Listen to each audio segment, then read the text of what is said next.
In simple terms, a recession refers to a significant and widespread decline in economic activity. It is characterized by key indicators such as gross domestic product, GDP, employment rates, consumer spending, and business investments. Recessions are not isolated events. They have the potential to disrupt entire economies, affecting the livelihoods of countless individuals and the stability of financial systems. During a recession, economic growth slows down or turns negative, leading to reduced production, increased unemployment, and lower consumer demand. Businesses face challenges as profits decline, leading to cost-cutting measures, layoffs, and, in some cases, closures. Individuals, too, bear the brunt of a recession, facing job losses, wage cuts, and financial hardships. Understanding the causes of recessions is essential to grasp their nature and anticipate their occurrence. Recessions can be triggered by a range of factors, including financial crises, sharp declines in asset prices, disruptions in global trade, fluctuations in exchange rates, and changes in consumer sentiment. It's often a combination of these factors, intertwined with complex economic dynamics, that contribute to the onset of a recession.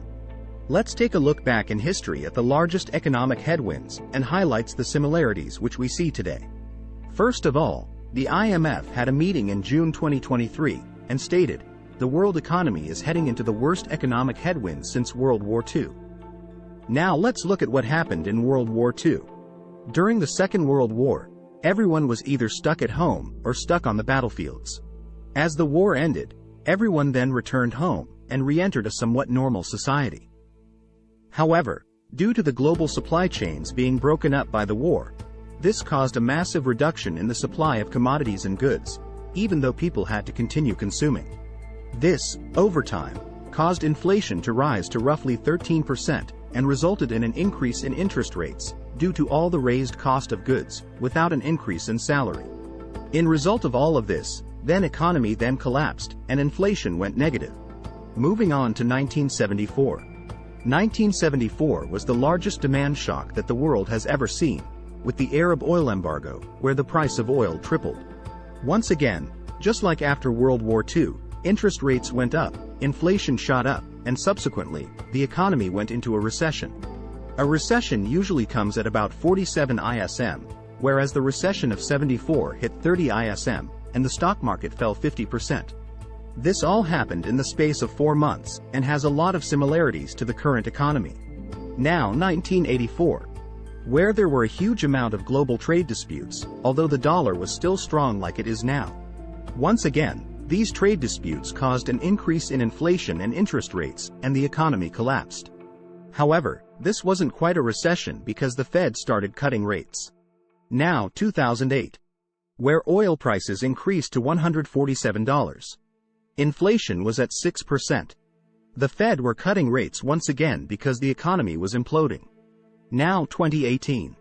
Oil price rose, along with inflation.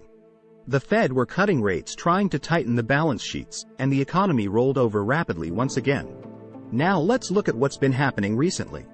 Consumption of goods has fallen due to inflation and the tightening of monetary conditions. Wages are not keeping up with goods. The cost of mortgages has increased at the fastest rate in history. People overextended on housing in 2020-2021. The dollar and oil have both increased. All the signs are suggesting that the ISM could go back to 30, just like in 1974, suggesting a potential sharp recession. All the big tech companies who were bulletproof, such as Amazon, have been laying off staff because everyone can't raise prices enough because people aren't spending. The economy could potentially break, and the Fed will have to pivot. The IMF are saying that this is the biggest monetary tightening in history. Look at China, who slowed down rapidly since COVID. Look at Europe, who have a current war and a huge energy transition. There is no leg for global growth at the moment.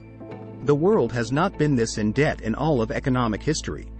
Could this be the fourth turning for the global economy? As the saying goes, when the bull runs up the stairs, the bear jumps out the window. Well, the bear is about to fall.